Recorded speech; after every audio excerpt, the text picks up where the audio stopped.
श्री शिवाय नमस्तुभ्यम हर हर महादेव. देवादिदेव महादेव भगवान शिव यांच्या चरणी कोटी कोटी नमन. स्वागत आहे आपल्या सगळ्यांचेच आमच्या चॅनल पूजा आस्थावर. रामनवमीच्या दिवशी काही विशेष राशींवर अचानक धनवर्षा होणार आहे. देवादिदेव महादेव आणि प्रभू श्रीराम यांच्या कृपेने त्यांचे अडकलेले सर्व पैसे परत मिळतील आणि नशिबाची जोरदार साथ मिळेल. हिंदू धर्मशास्त्रात रामनवमी या सणाला अनन्यसाधारण असे महत्त्व आहे. रामनवमी चैत्र महिन्याच्या शुक्ल पक्षाच्या नवमी तिथीला साजरी केली जाते. या विशेष प्रसंगी भगवान श्रीरामांची पूजा करण्याची, त्यांची सेवा करण्याची प्रथा आणि परंपरा आहे. धार्मिक मान्यतेनुसार रामनवमीला भगवान श्रीरामांची पूजा केल्याने जीवनातील सर्व अडथळे दूर होतात आणि त्यासोबत वेदना आणि अडचणी दूर होऊन भक्ताला शुभ असे फल प्राप्त होते. चैत्र नवरात्रीचा 9वा दिवस रामनवमी म्हणून ओळखला जातो. हा दिवस भगवान श्रीरामांचा जन्मदिवस सुद्धा. हिंदू पंचांगानुसार नवमी तिथी 26 मार्च 2026 रोजी सकाळी 11:48 सुरू होईल आणि 27 मार्च 2026 रोजी सकाळी 10:06 पर्यंत राहील. हिंदू दिनदर्शिकेनुसार 26 मार्च 2026 रोजी श्रीरामनवमी साजरी करणे अत्यंत शुभ फलदायक मानले जाते. श्रीरामनवमीला ज्योतिषशास्त्रीय दृष्टिकोनातून पाहिल्यास या दिवशी कुंभ आणि मीन राशीमध्ये 3 ग्रहांचा एकत्र येण्याने डबल त्रिग्रही योग तयार होत आहे. या दिवशी शोभन सर्वार्थ सिद्धी योग तसेच रवी योग देखील असणार आहे, जे कार्यामधील यशाची खात्री देतात. सूर्य आणि गुरुचा प्रभाव असल्याने अनेक राशींसाठी हा काळ सुवर्ण काळ ठरणार आहे. 26 मार्च 2026 मंगळ कुंभ राशीमध्ये उदय पावेल. ग्रहांचा हा बदल काही विशिष्ट राशींसाठी विशेषतः फायदेशीर ठरणार आहे. हा दिवस श्रीरामनवमीचा, त्यामुळे या दिवशीचे महत्त्व आणखी वाढलेले असेल. ग्रहांचे हे संक्रमण 5 राशींसाठी प्रचंड धनदायक, समृद्धीदायक आणि यशदायक असेल. या योगाचा थेट परिणाम कोणत्या राशींवर होणार आहे आणि यात तुमच्या राशीचा समावेश आहे का? चला तर आपण या व्हिडिओमध्ये या सर्व गोष्टी पाहणार आहोत.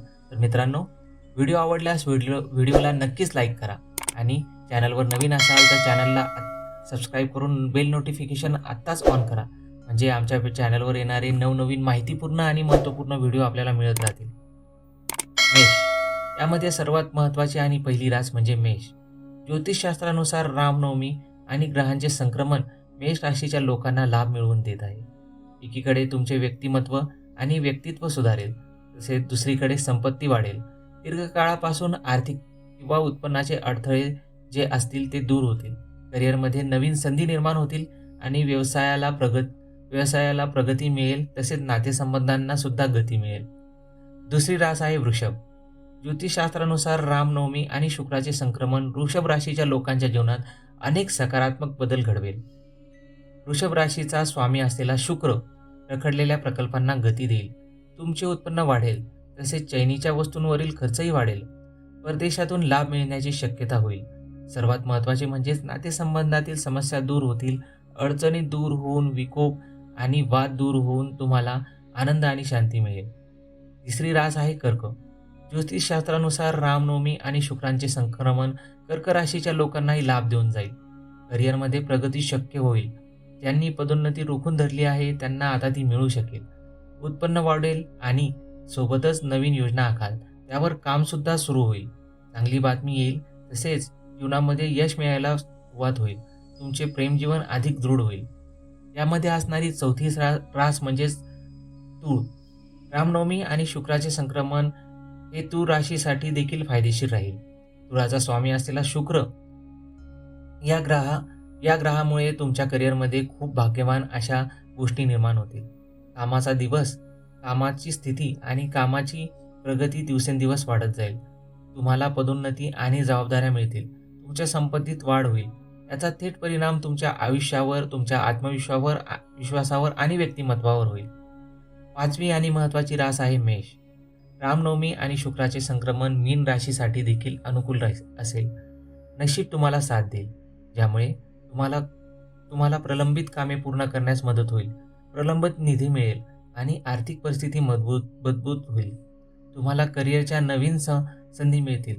तुमचा व्यवसाय आणि प्रगती वाढवण्याची निरनिराळी साधने उत्पन्न होतील आणि त्यासोबतच तुम्हाला संधीसुद्धा मिळेल. वैवाहिक जीवन सुखी होईल. यासोबतच रामनवमीच्या दिवशी रामरक्षेचे पठण करणे अत्यंत शुभदायक आहे. घरातील नकारात्मकता यामुळे दूर होते आणि संरक्षणाचे कवच तुमच्या भोवती निर्माण होते. त्याचसोबत रामनवमीच्या दिवशी पिवळ्या वस्तू, अन्न किंवा वस्त्राचे दान आवर्जून करावे. यामुळे गुरुग्रहाचा पाठबळ मिळेल. त्याचसोबत या दिवशी सूर्याला अर्घ्यसुद्धा द्यावे. यामुळे आत्मविश्वास वाढेल आणि आरोग्य सुधारेल. एकंदरीतच रामरक्षा, दानधर्म, सूर्य उपासना या केल्याने रामनवमीच्या दिवशीचे निरंतर असे फळ आपल्याला मिळेल आणि आपल्या जीवनामध्ये या गोष्टीचा आपल्याला प्रभाव निरंतर पाहायला मिळेल. मित्रांनो, रामनवमीबद्दल आणि त्या दिवशी होणाऱ्या सर्वार्थ सिद्धी योग आणि रवी योगाबद्दल हे जे प्रभाव आपल्या जीवनामधील काही राशींवर पडणार आहेत ते आम्ही सांगितलेले आहे व्हिडिओमध्ये. या सर्व गोष्टी ऐकून आपल्याला कसे वाटले हे कमेंटमध्ये सांगा. सोबतच जर व्हिडिओ आवडल्यास आपल्या मित्रपरिवारासोबत हा व्हिडिओ शेअर करा, म्हणजे त्यांनाही या गोष्टींची माहिती होईल.